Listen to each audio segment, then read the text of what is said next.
Hi, boys and girls. Today we're going to go over our homework.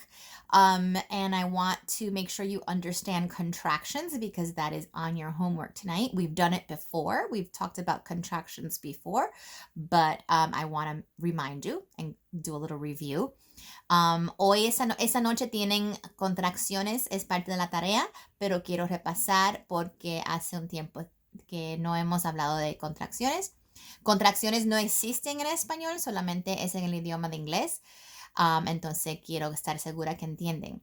Since contractions do not exist in Spanish, it's just an English language thing that we do. I want to make sure you don't forget what we already learned and do a little review. So contractions, first of all, the word contract means to make smaller. Contractar es hacer algo más pequeño. So that's what contractions are. We take two words, dos palabras, and then we put them together to make one word. Y se ponen juntas para hacer una palabra. Now, in this lesson for this week, we're talking about contractions that use the word would. Contracciones que usan la palabra would. Would en español es como que hubiera ser algo, más o menos. And also the word will, que vas a hacer algo. So, los dos tienen que ver con algo que no has hecho todavía. When we put a word in front of it, then we can make a contraction. So right now, I just have would. If I wanted to say I would, like, I would go to your party, but I don't have a dress to wear, for example. So, yo hubiera ido a la fiesta, pero no tengo un vestido para ponerme. So, I'm just going to take away will for a second. I can say I would go, or if I take out all of those letters except for the D, it turns into I'm going to put an apostrophe in the place of all these letters that I took out. And now it becomes I'd. I'd go to your party if I had a good dress to wear. Okay? So, lo que voy a hacer es voy a quitar todas estas letras de la segunda palabra y voy a reemplazarlas con el apóstrofe, este símbolo. Voy a poner la letra I, yo, el símbolo y me queda esa letra D. Y ahora esas dos palabras se vuelven a I'd. So, yo hubiera ido a tu fiesta, pero no tenía vestido. Or I'd go to your party. Yo hubiera, se achican, no, como no existe en español, no lo puedo traducir, a esta palabrita más pequeña. Okay? And you can put another word instead of I. En vez de yo, it could be she would. Okay? She would sería she, and then apostrophe D. She'd go to the park if she had done her homework, but she didn't, so she's not going. Okay? So ella hubiera ir al parque contigo, pero no hizo la tarea, no puede ir. All right? Or he would becomes he'd. Okay? So any of those combinations. Now, the other types of contractions we're talking about this week is with the word will. And we use the word will when something hasn't happened yet. So, los otros tipos de contracciones que estamos hablando esta semana es con la palabra will, que es algo en el futuro, que algo va a pasar, ¿ok? Y otra vez voy a empezar con otra palabra. En este caso voy a usar they, ellos. Okay?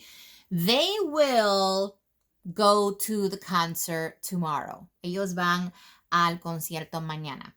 Okay, no ha pasado todavía. En vez de decir they will, voy a usar el sujeto they, ellos. So I'm still going to use my subject, which is they. That's what we're talking about. But I'm not going to put the W and the I. Instead, I'm going to put the apostrophe, and I'm going to keep the LL. So, esas letras se reemplacen con el apostrophe y sigo con la doble L. Y ahora en vez de say they will go, I'm just going to say they'll go. Ellos van a ir. En vez de ponerlo en dos palabras, lo puedo poner con esta palabra más pequeña. They'll. Okay? Another example, I can use we. Nosotros. We will. Oops, sorry, that's so sloppy. Becomes, I still keep the we, but I'm going to get rid of that. We'll. Nosotros vamos al cine mañana.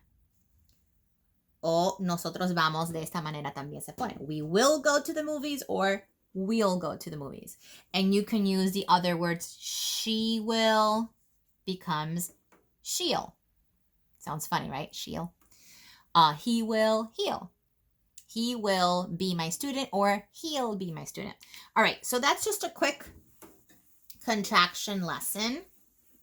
And I hope you saw the video on contractions. Yo también puse un video de una canción de contracciones. So this is your homework tonight about contractions. And I'm just going to do, I guess I'll just use this marker. I'm just going to do the first couple with you. So it says write a word from the box to finish the sentence. Tienes que escribir una de las palabras de la cajita para terminar la oración. So we have he'd, which is like he would. She'll, like she will. I'd, I would. They'll, they will. We'd, we would. So esos todas son contracciones como la que acabo de explicar. Si tiene la D, es con la palabra would, que yo hubiera hacerlo. O si tiene la doble L, es con la palabra will, que no ha pasado todavía. So let's check out number one. Number one says, Ben said that blank be late today. Ben dijo que va a estar tarde hoy. Well, Ben is a boy and he's only one boy. Como es nada más que un niño, tiene que ser una palabra que está hablando de un niño. Okay? We es nosotros. They es ellos. I soy yo. She es hembra. So it's gotta be he. Ben said that he'd be late today.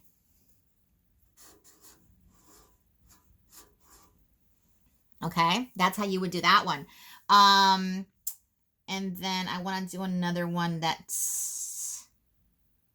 Okay, so I want to do one... Oh, yeah, let's do this one. Number 3. Vamos a hacer número 3. Okay, porque es diferente.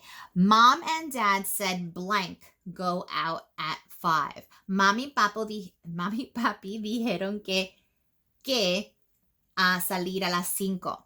So, Mom and Dad son dos personas. Y no estoy hablando de yo mismo con ese grupo de personas. So no puede ser nosotros, like we. So I'm talking about they. They'll go out at 5. Que ellos van a salir a las 5.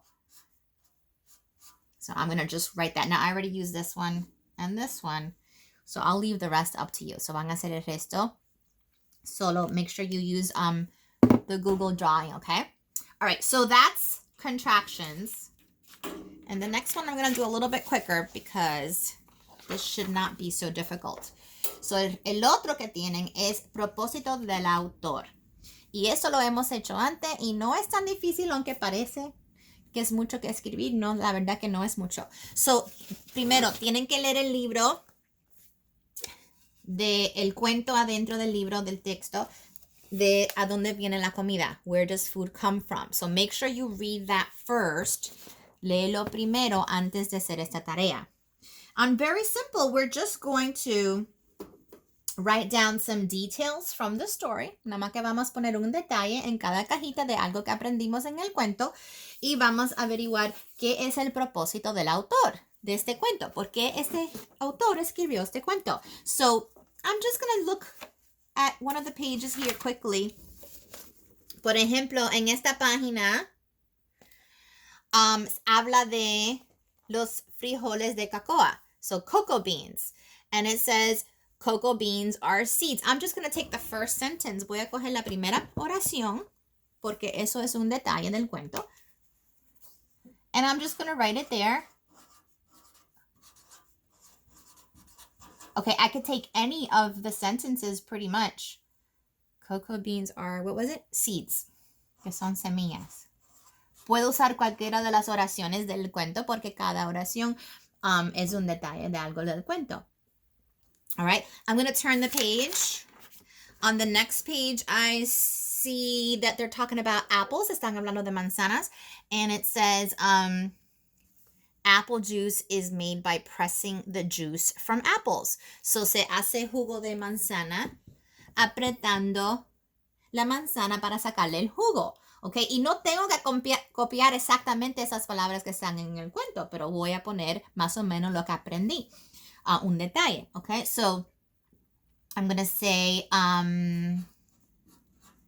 apple juice is made from apple. So lo cambié un poco. Puse que el jugo de manzana está hecho de manzanas. Okay. And then I just need another detail here. Voy a poner otro detalle. And here I have a picture of potatoes. Se habla de papas. All right.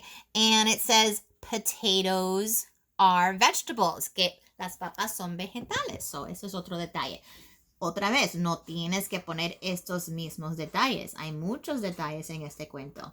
Potatoes are vegetables. So you can use any of the details from the story. Cualquier detalle. Ok, ahora tengo 3 detalles.